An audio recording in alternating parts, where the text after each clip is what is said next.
दिनैनि साना जाबाय दुलाराय बुहुमनि बर' हारिनि थाखायनो जोबोद दुखुनांथाव सान आरो जानो बे सान जाबाय आरोखि। मैया मोनाबिलियाव हरखाबै आङो माखासे मानसिनिफ्राय खबर मोनहैदों जे जोंनि 1983 निफ्राय 86 सिम अल बड' स्टुडेन्टस इउनियन एबा एबसुनि आफादगिरि जि पिरियडआव आंबो एबसुनि गाहाय नेहाथारिमोन, बिथाङा केन्सार बेरामाव गोग्लैनानै अबथिरायै मैया बेलासिनि 4 बाजिसोनि गेजेराव गुवाहाटीनिफ्राय न'सिम लाबोबाय थानाय समाव लामायावनो बिथाङा जोबथा हां बोसाबाय होननाय खबरखौ मोननानै आं गोसोआव जोबोद दुखु मोनदों। बिनि थाखायनो आङो दिनै फुंनि 7टानिफ्राय क'क्राझारनिफ्राय रावना होबोनानै दिनै आं बाव सफैदों। बिथांनो आङो घाट बारनो थाखाय 7 थाखा रां बिबार बारनैसो बावफैनो मोननानै आरो बिथांखौ जोबथा खेबनि थाखाय बे बुहुमनिफ्राय बिदाय हरनो आं सफैदों। बे खाबुखौ आं मोननायबो जाबाय। दुखुनि गेजेराव आंहा गोजोननायबो थाबाय। दाखालि जुलाइ दाननि 16 थारिखआव लामा लामा आं उदालगुरियाव फैनाय समाव मटर सायाव हठात करि आं नायफ्लांबाय आंनि मबाइल फनखौ। बेयाव नुबाय आङो हरेन बसुमतारी बिथाङा केन्सार बेमार गोग्लैनानै गोब्राब जब्रायाव गोग्लैनानै न'आव दुखु खस्थ' सहायगासिनो दं। लोगो लोगो आं लामायावनो मोनसे थांखि लाबाय, जेरैखि जायाब्लाबो दिनै आं बिथांखौ न'आव थांनानै लोगो हमहैनांगोन। उदालगुरियाव सफैग्रोमोनानो आंनि हाबाफारियाव थांनायनि सिगां माखासे जोंनि बै समनि एबसुनि दैदेनगिरि मावथि लोगोफोरखौ लाफानानै रौता सारिआलियाव थानाय हरेन बसुमतारी बिथांनि न'आव जों हाबफैदों। बिथांजों लोगो मोनैया बिराद गोबाव जाबायमोन। दुखु सुखुनि खोथा सावरायबाय। आं ओरैबायदि गोजोननाय मोनदों, बिथाङा गेजेर समाव जायफोर बाथ्राफोरखौ साननो हास्लाबाखैमोन, बे बाथ्राखौ साननानै बिथाङा गावनि गोसोआव खिलिफैनाय असे थार बाथ्राफोरखौ बिथाङा बुंनानै गालांदों। आंखौ खावलायदों, नोंथाङा दाबोनो जे आलादा बड'लेण्ड हादोर सोरजिनायनि सिमांखौ जे गाराखै। आंहा देहाया नोरजिया जाबाय। नोंथांनि सायाव आंनि ब्लेसिंसआ बेनो, नोंथाङा गोथां समसिमाव आइ आफा रायजो राजा बर' फिसाफोरखौ लानानै थैथां आलादा बड'लेण्ड हादरनि सोमावसारनायखौ नोंथाङा जागायफिनदो। आंनि देहाया हालाबो गोसो मोदोम जों नोंथांनि नाजानायाव जे आलादा बड'लेण्ड हादरनि सोमावसारनायखौ जुरिफिननो नागिरदों,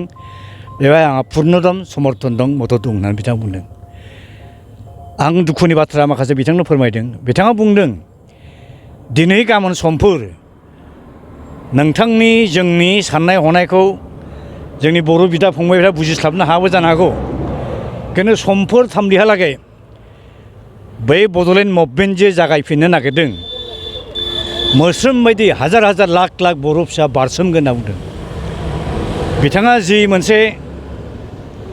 भबिष्यत बाणी होलांदों, बे भबिष्यत बाणिया दिनै मोगथाङाव जाफैनो नागिरदों। दिनै गोबां बर' फिसाफ्रा दिनै बुजिनो हादों आथिखालाव बर' हारिनि अबस्था बेसेबां जालाखाद बिलाखाद खैफोद खैदानि गेजेराव गोग्लैखो। मोनखानाय बिटिसिआ दिनै जोबस्रांजोबसै। बर' हारिखौ फोजोबस्रांनो थाखाय आथिखालनि गभर्नमेन्टआ जिबायदि डेस्ट्राक्टिभ डेमेजिं पलिटिकेल पलिसि लादों, बे पलिसि लानायखौ बिथाङाबो आन्दाज मोननानै आंखौ खुथार खावलायदों, नोंथाङा सासे बिर जोहोलाव हिसाबै बे सोमावसारनायखौ दैदेनलांदों होनदों।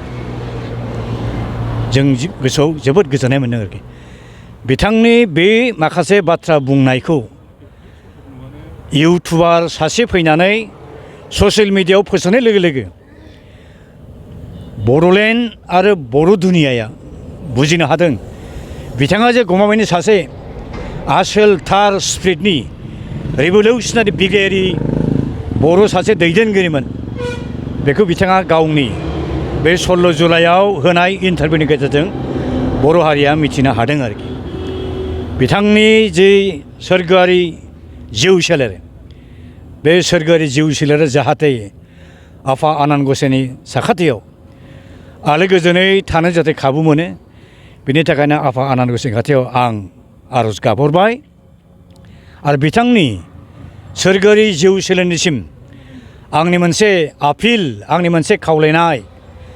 बिथाङा दिनै जोंजों गैला थेवब्लाबो बिथांनि जिउ सोलेरा जाहाथे बुहुमाव गोथाङै थानाय बर' फिसाफोरनो जाहाथे नांगौ रोखोम ब्लेसिंस बोर आशीर्बाद हरो जाहाथे जोङो आलादा बड'लेण्ड हादोरखौ बिथाङा गोथां समाव नुलांनो मोनै जे बड'लेण्ड बे बड'लेण्ड हादोरखौ जाहाथे जोङो आदाय खालामनो हायो बिनि थाखायनो बिथांनि जिउ सोलेरनि खाथिसिम आंनि जोबथा आपिल थाबाय आरो बर' हारिनिसिम बिथांनि जि होलांनाय बिहोमा बेखौ गोजोरै लाखिनो थाखाय माबायदि बिथाङा जिखिनि कन्ट्रिबिउसन होलांदों बेखौ गोजोरै लाखिनांगौब्ला बिथांनि जि फिल'सफि बिथांनि जि मावनाय दांनाय बिथांनि जिथु आखुथाय आदर्श बेखौ जोङो ग्ल'रिफाइ खालामनांगोन ग्ल'रिफाइ बिथाङा जेरै थिनदों बे रोखोम दिनैनि गोथां बर' फिसाफ्रा पार्टिकुलारलि दानि गोदान इयुन जोलै हान्जाफ्रा बुजिनो हानांगोन आरो बिथाङा थिनलांनाय रोखोम मावजानो लुबैनाय रोखोम मावलांनो आगान सुरनांगोन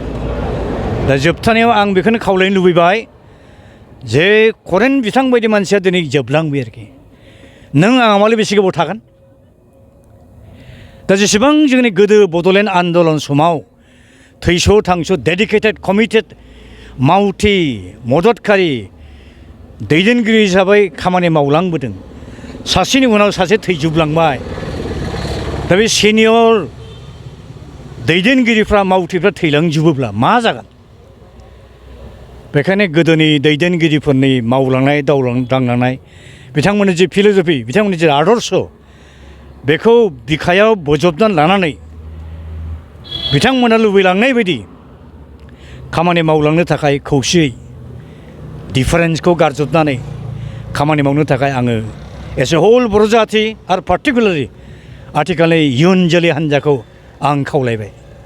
बाक्सा जिल्ला खख्लाबारि हजुआ सकनि के रडजों थांनाय लामायाव थानाय एमबि रिफाइनिं हाउसआव मबाइल ग्लास गावनायखौ गोरलैयैनो फाहामनो हानाय गोदान असिए मेसिन लानानै फैदों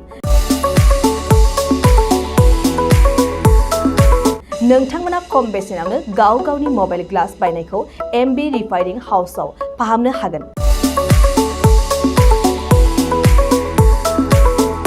मबाइल ग्लास बायनायखौ फाहामनायजों लोगोसे मबाइलनि बायदि रोखोमनि बाहागो आरो बायदि रोखोमनि मबाइलनि गाज्रि जानायखौ बे एमबि रिफाइनिं हाउसआव फाहामनो हागोन